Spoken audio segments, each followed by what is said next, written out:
Hey everyone, welcome back on day 2 of our webinar series. Today we are going to cover the topic bit manipulation. So, do you know bit manipulation can help you do a lot of mathematical tricks which can help you reduce the time complexity of your code? So, without any further delay, let me introduce our speaker. The speaker for today's session is Sagnik. Sagnik is a BTech CSC final year student of CIEM College. Currently, he is a Gold Microsoft Learn Student Ambassador and a member of DSC CIEM. And he has also run an educational programming tutorial channel on YouTube named Learn Overflow. So, over to you, Sagnik. Thank you for that nice introduction, Summer. So today we'll just talk about this bit manipulation. So as a programmer, it's normal for us to work with bytes in normal data types or say data structures. We work with different bytes, right? We work with integers of some bytes, and in some cases we need to deep digger, we need to uh, find out a much work on a much deeper level to figure out how we can solve a problem to a particular, like we solve a particular problem. So in this bit manipulation we'll understand how this concept in programming helps you to solve this kind of situations. So let's first understand what is bit manipulation. So bit manipulation is actually a process that helps you in achieving a required result, but here you apply some logical operations on some sequence of bits. We'll understand step by step how we apply these operations and how we achieve those results. But we need to know that this bit manipulation is actually used in some low level devices for when we're controlling this low level device and this is used in error detections. This is used in correction algorithms like parity checking. Bit manipulation is an uh, extremely useful in parity checking when you are working with optimization, when you are working with data compression or encryption algorithms. This bit manipulation is actually helpful for you. Moving on, we learned that it uses some logical operations. So obviously when operations are done, there is some requirement of some operators. So there are some basic operators that we use in bit manipulation. So the first one is AND. So how AND works here? So by AND always say the bitwise AND. So bitwise AND basically gives us a true result if both the input given to it is true. So this is a binary operator and this works in that manner. Let's see a nominal truth table. So you can see here that whenever this ultimate result is given as a one, as the both are one, then it gives you a one. So it gives you a set bit in that case. Uh, as an example, if you just consider two integer numbers, say 22 and 26, and if you apply a AND operator on this, then you will figure out that this gives you the result 18. So this is a peculiar result, but you can actually use this peculiarity in various other fields. Okay, so this is how this AND works for you. Actually, if you just deep digger into this, if you just try to figure out which are the results that actually give you a even number, any idea, like if you just if you have seen just a number, digit 2 4 or 5 6, this kind of number, just looking at the binary, is it possible for you to give or tell whether this number is an even number or a odd number, right? But this is actually possible. So if you think this is not possible, just comment down your thoughts on this. I'll be happy to know. But look here, whenever you are looking at an even number, say 2. So when you have 2, you have a binary of this as 1 0. I'm just taking the 2 bit. And when you have 4, you have a binary as 1 0 0, right? Similar way, if you just look at all the even numbers, just the even number we have in the last slide here, look at this 22, 26, 18, all of this are even number. But look at this last bit. The last bit here is 0. And this should be common for all the even numbers. All the even numbers our last bit will be 0. Even remember there is a uh, problem with the digit 0.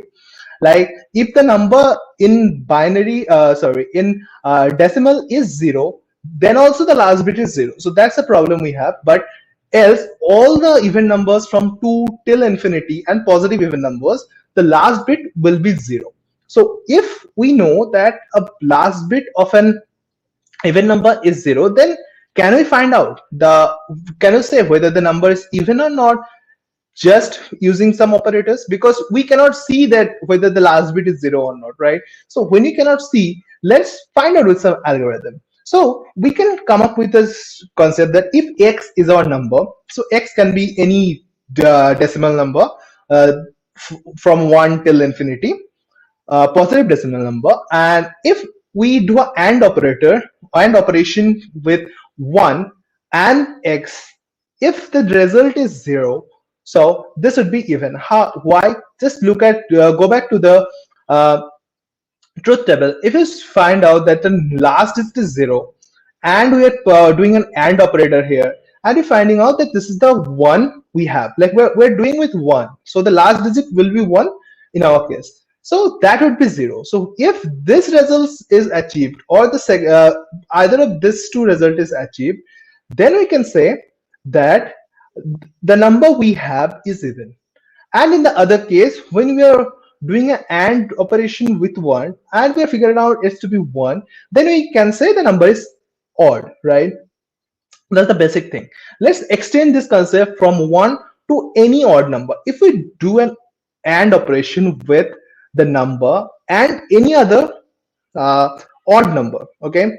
So if we do an AND operation with a number and an odd number, this would give you 0, right? So 1, we're considering it as an odd number here. So we're doing AND of this and we found it 0. So that means the number x given to us is even. Extend this, say we have a number x and we're trying to find out whether it is divisible by 2k.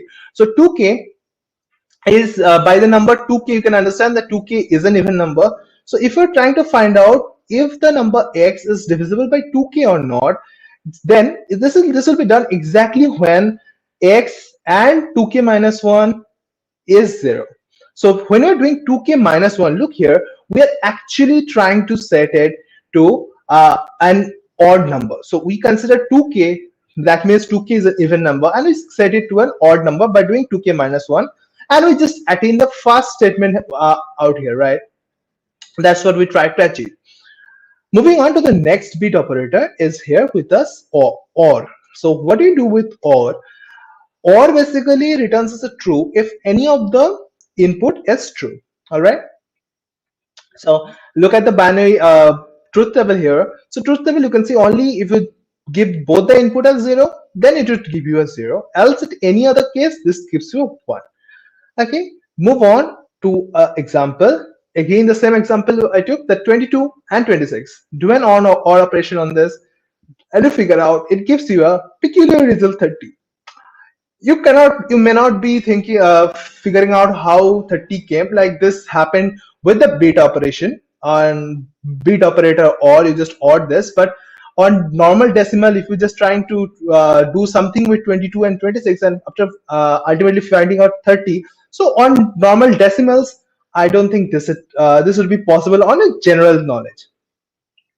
Next, the third one in the list of basic operators we have is XOR. So what this XOR does for us, this XOR actually gives us an 1 or a set bit when either like exactly one of the bit is 1, right? Exactly, you can see here exactly this bit is 1, so this gives you 1 here, and exactly one bit is 1, it gives you 1. So when both the bits are 1 or both the bits are 0, this gives you a 0. So that's the basic operation of OR. And if again we did took the example of 22 and 26, and you can see the operator gives you an result as 12, right? So you just did a XOR operation between 22 and 26 in decimal, and this gives you a decimal 12. Okay. Fourth one in the list is not. So everyone will say that not is nothing but just uh, reversing the bit, right? If we have 0, we'll just write 1, but if we have 1, we'll just write 0. So that's not. But if I wondered what happens, like how, what would happen to a number that when you're doing a knot of that number, say we have 29 and we try to do the knot of that number, then what would happen to the number?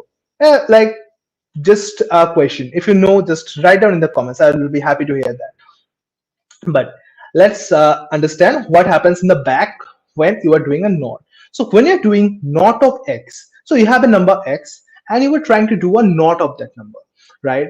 So when you do knot of the number, it basically does in mathematical form. It's like minus x and minus 1. So we just do first take it a minus x and then did a minus 1.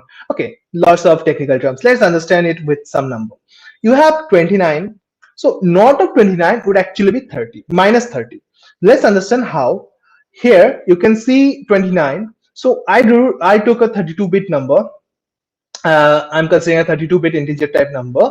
So here 29, you can see the 29 representation is something like 11101. That those are the LSB to MSB, right? Rest all other digits here in 29 is 0.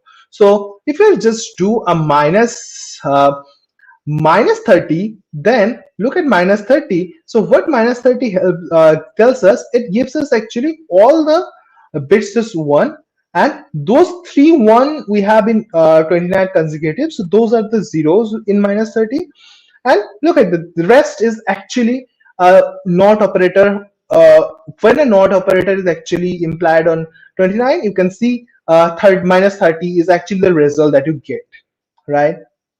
And this is actually the thing that happens behind the not operators. That's not a single changing 0 to 1 and 1 to 0, but this actually changes the number in the sense that when a number, we are doing a not of that number, it gives you minus x minus 1. That is minus the number minus 1. Okay, man, the fifth one in the list is one of the important one that we use most often.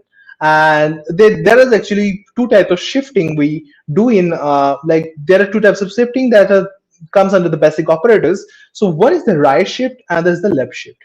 Let's talk about the right shift first. So what this right shift does for you, so this right shift is actually gives you the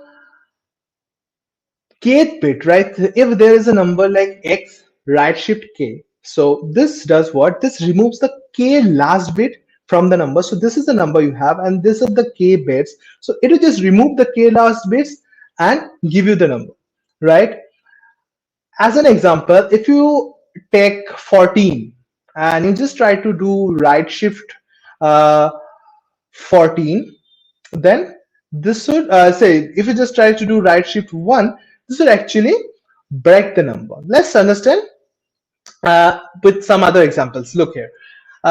If this basically works in a sense that this actually divides the number by 2k, we'll understand what's k. So k is the number of bits we're trying to shift. So in the example, we took 14 and we're trying to shift it by right shift it by 1. So that will be 7. So we're just dividing it 2 into 1. So the number of bits we're shifting is 1. So that will be 7. Let's look at other some examples. If we have 4 and we're trying to right shift it by 1, that would be 2, right? If you have 6 and you try to right shift it by 1, that would be 3. Okay. Similarly, if we have 5 and we try to right shift it by 1, that would be 2. Remember, that's not 2.5 because integer type number cannot store decimals for you. So right shift of 5 would actually give you 2. Okay. Similarly, look here. If you just right shift 16 by 4, so you are just shifting 4 bits from the last of 16 and we're just erasing those 4 bits. So this would actually be 1. So if you just look at 15, 15 is 1111 and the 16 is 10000. So if I just erasing the last 4 bits, so last 4 bits we had was 4 zeros. You erase those 4 zeros, you had 1 left, right? That is the thing. we did with right shifting the operators, and that's the result we get out of it. And the last operator that we have is left shift.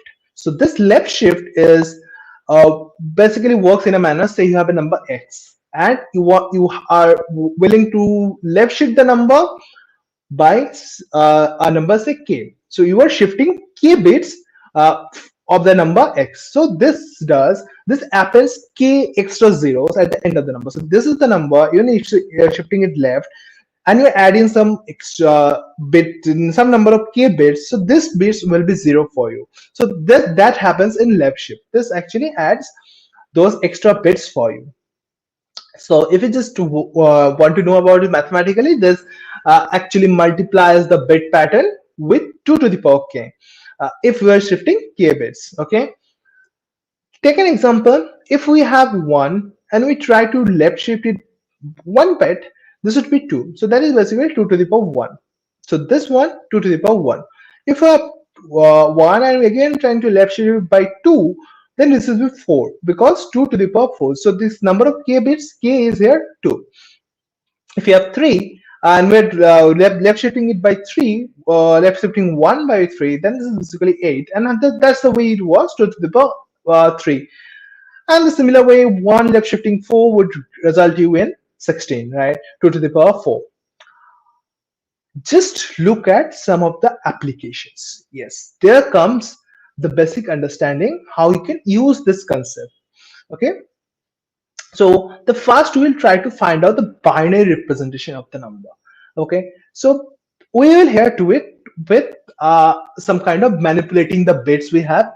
But in case you remember how to convert a decimal number to binary in C++ or Java, in Python, whatever the language you know. So if you know how to convert a number from decimal to binary, comment down in your write in your comments. I'm looking at it.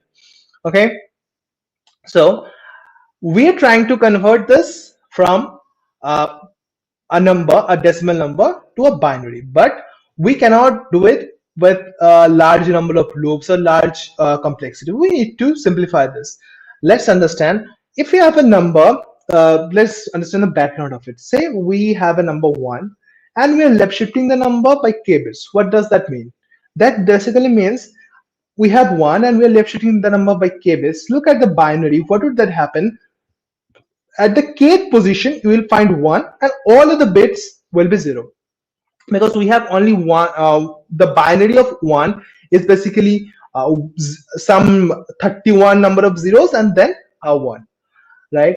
So if we have 1 and we're left shifting it with k number of bits, that would be at the kth position we will have 1 and all other bits to left and right will be 0.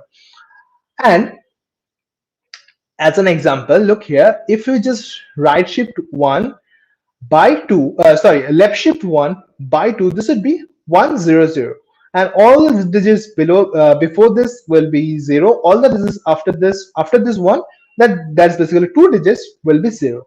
Okay, and now let's consider you are given a number, say a number x, and we consider x as a value, say 7. So when you consider 7, so 7 is basically 111, and all the other 29 digits before that is 0, right? So 0 and then comes 111 for 7.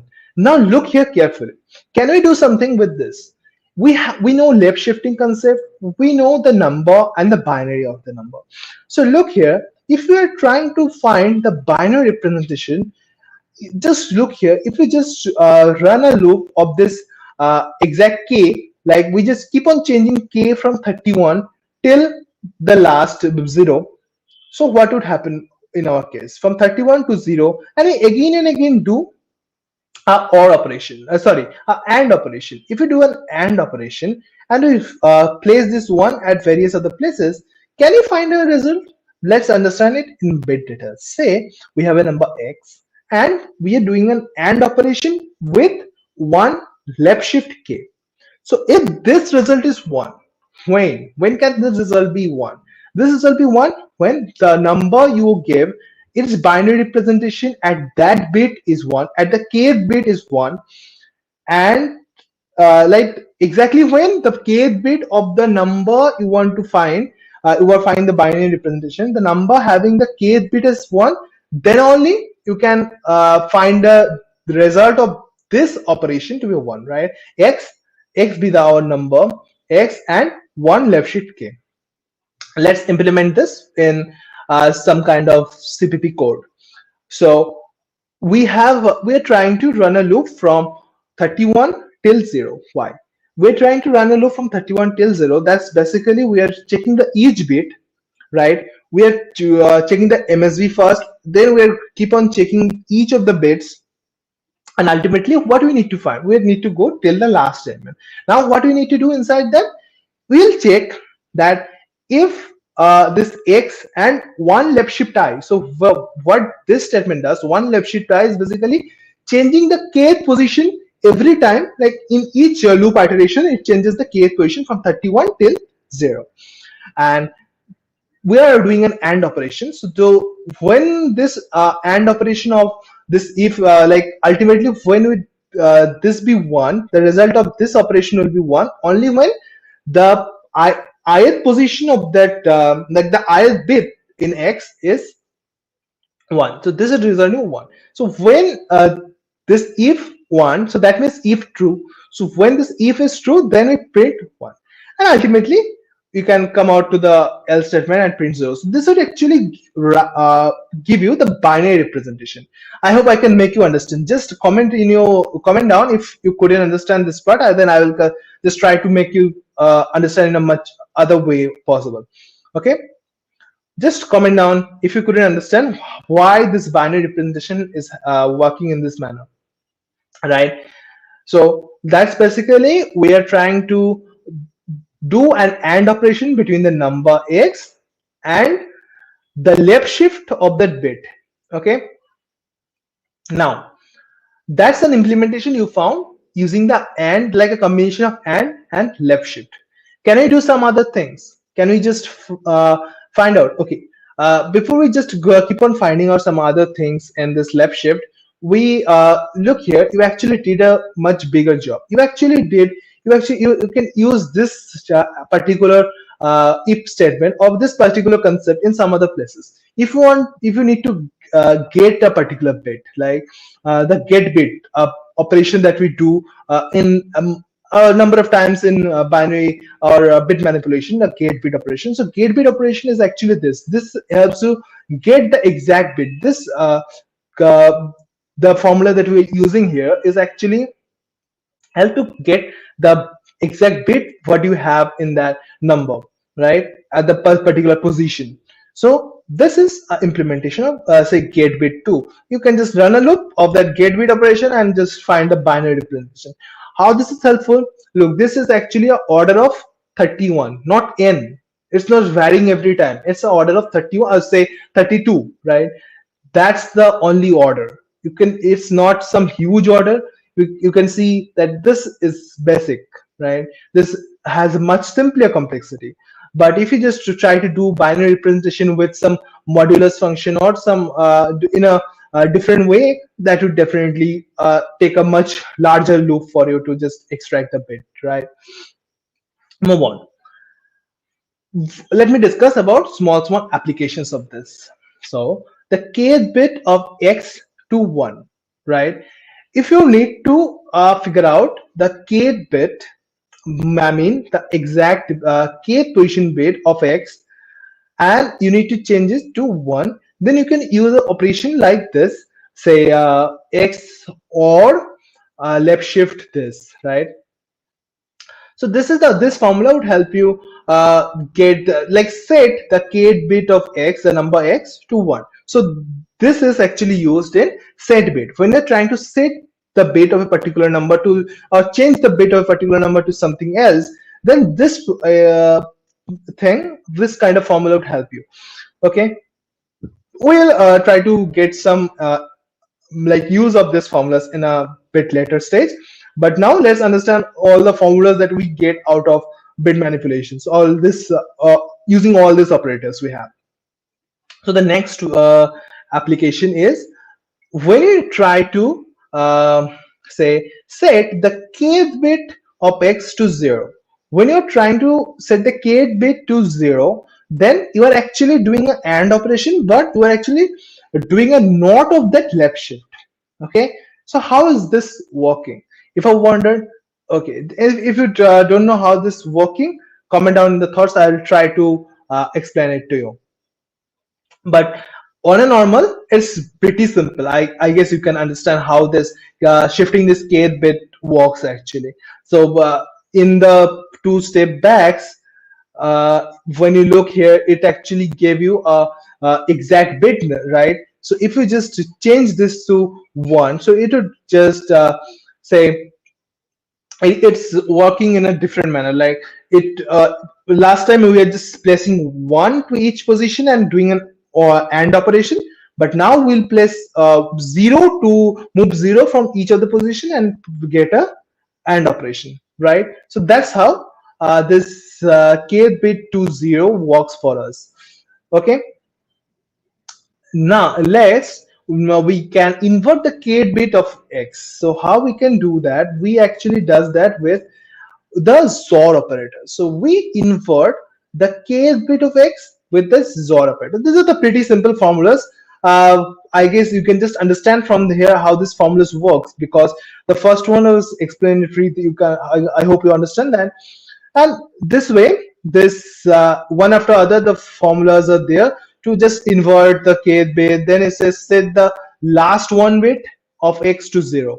When you're trying to set the last one bit, so there are a number combination of zeros and ones. So when the last one means the set, you found a set bit and the last bit, so going from LSB towards MSB, and you are getting that the first one bit, right? You need to set it to 0. So you can do that using some concept like x and x minus 1. So this is interesting. If you just dig into how this works, say x is a number, and say you have a number of 3, say 3111, right? And you are doing x and x minus 1. So x minus 1 will be 2. What will be 2? 0, 1, 0, right? If you do the AND of that number, what would this give you? 0, 1, 0 and 1, 1, 1. Sorry, so I just took a bigger number, sorry. So 3 was 1, 1, not 1, 1, 1. Sorry, I'm bad. So 1, 1, and you were doing an AND of 1, 0. What did this result? This would result in 1, 0. So that's how the last one was.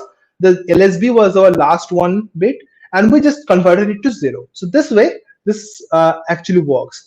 Also, you can just invert all the bits after the last one bit. Say you just have the last one bit, and the one bit, I mean one, the bit containing 1. So that's actually meant by last one bit. So if you just convert all the bits except the after the last one bit, okay, if you want to do this kind of thing, then you just need to come up with an OR operation between the x and x minus 1. Again, take the example of 3. 3 is 1, 1, and x minus 1 is 2. So 2 is 1, 0. So if you do an OR operation between this, what would it happen? Right? It would give you 1 and 1, right? Sorry if I'm doing it wrong. I don't think so. Okay. Next, you need to next week you can do the set all the 1 bits to 0. So whatever one you have, you will set 1 to 0. But remember, you are not doing the NOT operation here, because in NOT you actually do the you just change whatever bit you have. But here you will just change all the 1 to 0, not 0 to 1 also. Okay. So for that, it's pretty simple. You just do an x and x and of minus x.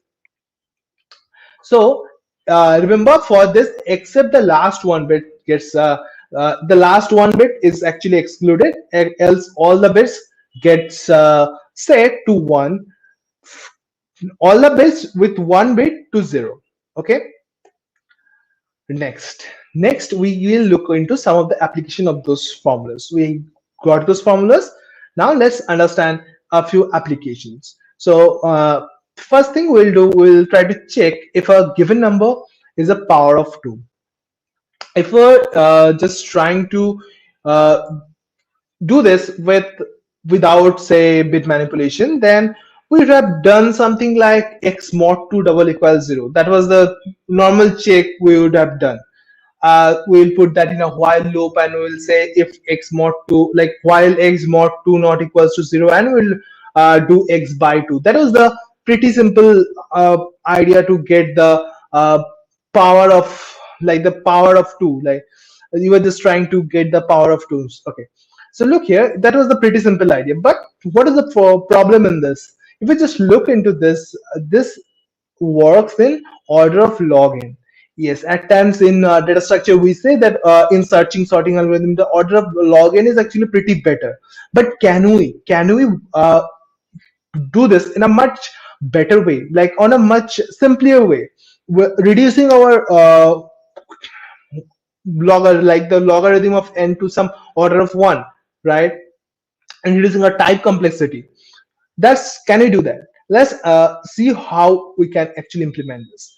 If we try to uh, do this, let's take a small example. I guess you can understand without looking at the formula. Look here. So what I am doing in the formula is basically I am trying to say this part x and x minus 1. I'm using this operation x and x minus 1. Let's understand how this works. Say you have 4. So what is the binary of 4? Binary of 4 is 100, right? And x minus 1 is 3. So what is the binary of 3? 0, 1, 1, right? And we are doing an AND operation between 3 and 4. So 100 and 011, right? So when you're doing an AND operation between 100 and 011, this would give you what? This would give you, look carefully, this would give you 000, right? So ultimately what it gave us? This gave us a 0, a decimal number 0. So 4 and 3 would give you 0. So we are doing the not of that. Not of that doing means we found 1, and we just gave here a AND operation. This is not the bitwise, like the bitwise AND. Bitwise AND we use it a single AND, but this is the AND operation that we do in if statements or this kind of statements, the AND operation that we put up. So we're trying 4 and 1. So this one is a bitwise one. Now look, 4. So why we are checking for x? So we're checking for x is basically if we have a number 0. Okay, if we have 0, then can we do x minus 1? Because I just mentioned we need to work on in this kind of situation we need to work on positive numbers. So these formulas are actually valid for positive numbers. So checking for x is actually checking whether x is 0 or not. So we found 4 and we found 1. 1. So what would that return us? So that's actually 1. So we just by putting x, we want to check if it's x is 0 or not. So that's not. So it gives you 1 and 1, right? Ultimately giving you returning a result as 1. Now you just got a 1 and that's in decimal, right? So that's in decimal, you found a result 1. So that was the thing we are doing. So look, what our result was 4, and 4 actually gave us that which power of 4 we are trying to do. I'll repeat again. So this x, the first x we have here is actually a check of x double equals 0. Okay, this will check if x is 0 or not, and the rest part not of x and x minus 1, this will check for the power of 2 or not. This will check whether this is a x is a power of 2 or not, right? Ultimately we found that yes. So returning an 1 means we found that this number is a power of 2. If you just want to take so another example, say you took 5 and 6. So number is 6. You are trying to check whether this number x, that is 6, is power of 2 or not. So in that case what you will do, you will just first convert it to binary. So binary of 6 is 110, and X minus 1 is 101, right? So next thing we'll do is x and x minus 1. So 110 and 101. So what would be the AND operation between this? This would return you 100 in binary, right? Now 100, do the NOT of this, what you will get. So NOT of this 100, you will get 011. So 011, and this, that was basically a check between. So 011 is not actually a 1 or 0, right? So in that case, you don't get whether this number, this actually return gives you that the number is not a power of 2. Okay, since you didn't get 0 out of here, yeah, like you should get 000 out of here for every power of 2, and after that that would result you in the not being a not of that would result you in 111, right? And that's the basic concept behind that. And doing an AND with the number, that basically the number, like checking the number itself whether the number is 0 or not.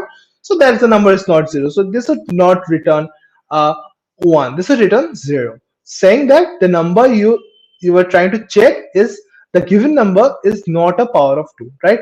Our number was 6, so obviously it's not a power of 2. Move on, look at the complexity here. So you are doing this whole step in a single statement, and there's no loop. You are not repeating a particular statement multiple times. In the previous case, we are running a while loop, right? Here we are just trying to run a while loop, and that gave us a order of log n. The time complexity was order of log n, but here we just done the whole thing. The whole calculation was done in a single line, and that's actually order of 1. You return in order of 1. Let's move on to another applications. Uh, in this application, say we want to count the number of 1 in the binary representation of the number. By that, what I mean, say you have a number 3. So for 3, what is the binary? 0, 1, 1. So after the calculation, this would return you 2. Why? So in the binary representation of 3, you have two ones, means you have two set bits, right? So it will return you 2 because you have two ones in the binary representation of the given number 3. Let's understand how we will do that. Here I'm directly showing you in the bit manipulation order. We are not first we are not checking the other way of doing it. Let's do it in the bit manipulation directly. We need to run say we got a number n, and then we are trying to run a while loop in the number. So what we're doing, we're trying to say n and n minus 1. Okay, again same thing we're just trying to do, n and n minus 1. So we took a number 3. So 3 is 0, 1, 1, and n minus 1 is 2. So what is 2? 0, 1, 0. Now we are doing say n and n minus 1. So what is this n and n minus 1? This would ultimately doing an AND operation on 0, 1, 1 and 0, 1, 0. This is ultimately returning what? 0, 1, 0, right? So that's the one we are getting in both the places. So we're just counting the number. Ultimately, whenever this AND operation gets done, and this gets stored in what? So you change the value from 1, so like 0, 1, 1 to, you change it to 0, 1, 0. So in that case, you just made a counter. Next, again, n comes here. So n is now 0, 1, 0. You're just trying to do again an AND operation with 0, 1, 0 and 0, 0, 1. That n minus 1 is 0, 0, 1. So now it again do the count plus 1. So ultimately n got stored here as 0, 0, 0. Right? The loop breaks and the counter breaks. So counter got incremented 2 times. Once when you try to do this AND as AND operation on 3 and 2. The next one when you're trying to do the AND operation on 2 and 3. Sorry, 2 and 1.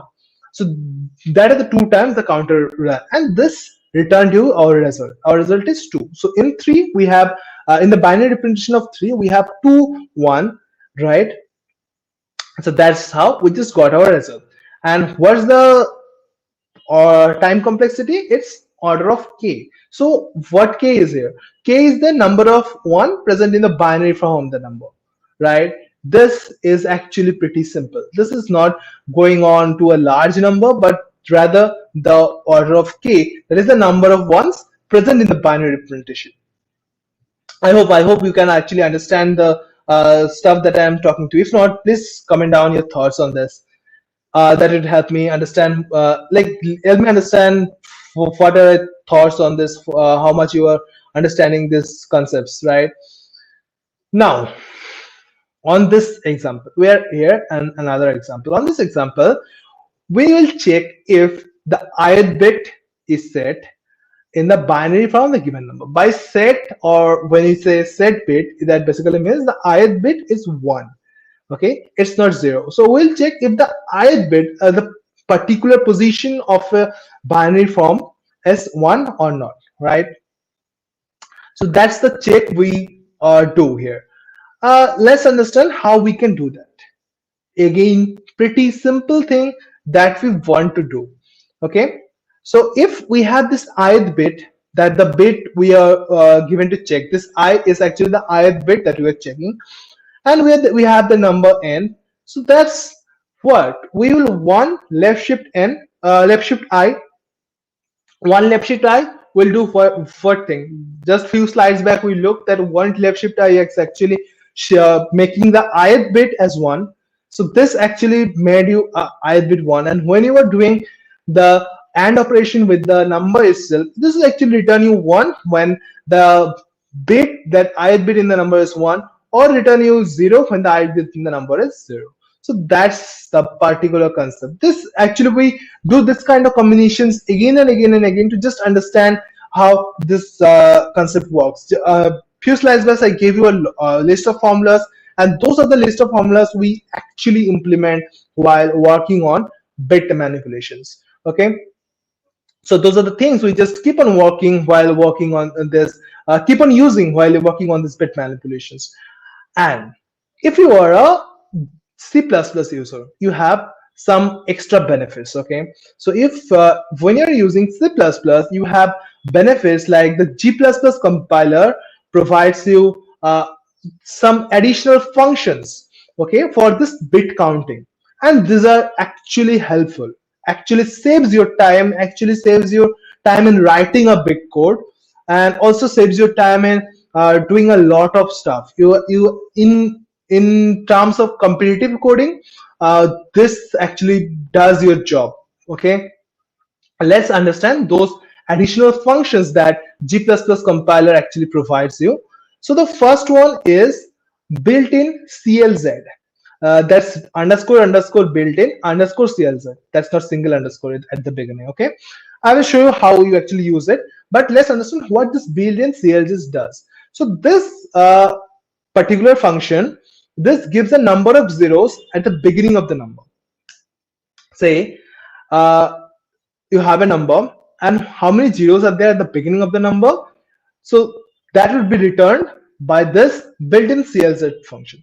The next one we have is built-in CTZ. That's again underscore underscore built-in underscore CTZ, and the X is the number you are searching for, like you are working on, and this gives a number of zeros at the end of the number. Okay, we'll see example. I'll give you an example of all the functions. I'll just give you this 3-4 functions are there. After the function, I'll just give you an example how these functions are actually used. The next one is built-in pop count, and you're giving the parameter as the number itself. So what it is does the number of ones in the number. So this particular function returns you the number 1. Okay, so you don't need to count the number of 1 with a big like a big function, writing a big function, but G++ compiler gives us this opportunity to use its inbuilt functions. That's built-in pop count, does the job of number of ones in the number. And the next one is built-in parity. This helps you in the parity checking. So the parity, even or odd, of the number of ones. Okay, so this actually works in such a manner on building in the parity of the numbers. Okay, checking the parity. So let's look at the example. Say you have a number 5328. Okay, so I took a bigger number as an example. The number here is 5328. So the binary is something like this. That's not too small. So when you do built-in CLZ, what it does, it gives you returns 19. So you just do it in same way like cout. Then you just write built-in CLZ, then slash in to just move to the next line. But what it gives you 19. So what 19 is, if you just count from here, from the starting till the first one, so there are actually 19 zeros. Okay, so that's the built-in CLZ returns you.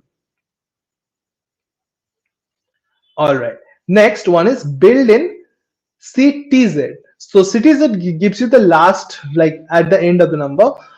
After this last one we have, how many zeros are there at the end is actually returned by built-in CTZ. Look, it actually give you a result like 4. If you have a C++ compiler open in your computer, just try this out. Just try this out while I am just speaking. So this should actually help you in that way. You can just understand or remember it, just trying it out on a single try. That should keep your brain will remember these things. Next thing we showed was built-in pop count. So built-in pop count X, what it does, so it returns you 5. So that's the number of one. That's here 1, 2, 3, 4, and 5. That is the number of one we checked. Like we printed through the built-in popcorn. And this parity is checking for the even number, even or odd. So that's basically checking if the number of one is even or it's odd. So here you can see number one is 5, so the parity would return you 1, else the parity would return you 0. Okay, so those were the important functions that you should know in this uh, bit manipulations thing. And that's all for today's session. I hope you can understand how all these things works. Okay, so that's all. Uh, Thank you, Yes. Sagar. It was really an amazing session, and I believe that all our viewers get an idea about how to work on bit manipulations and different types of operations. So yeah, that's a great session. And I think all the queries are resolved by our moderator, and during the session we are also Okay. resolving the queries. So there is no more questions. So thank you so Okay, much, Agnik, that's great. for joining us. Thank you for calling me too. So Thanks. yeah, so, bye. Bye, everyone. So after an insightful and in-depth session on array and bit manipulation, we'll be having our speaker session tomorrow. The tomorrow session will unveil some amazing tricks and cool hacks that are widely used in competitive code. Do you know who's the speaker for tomorrow? The speaker for tomorrow is Yashraj Kakad. He's an incoming summer analyst at Goldman Sachs. So thank you so much, guys, for tuning in for today. Hope you enjoy this session, and we will see you tomorrow.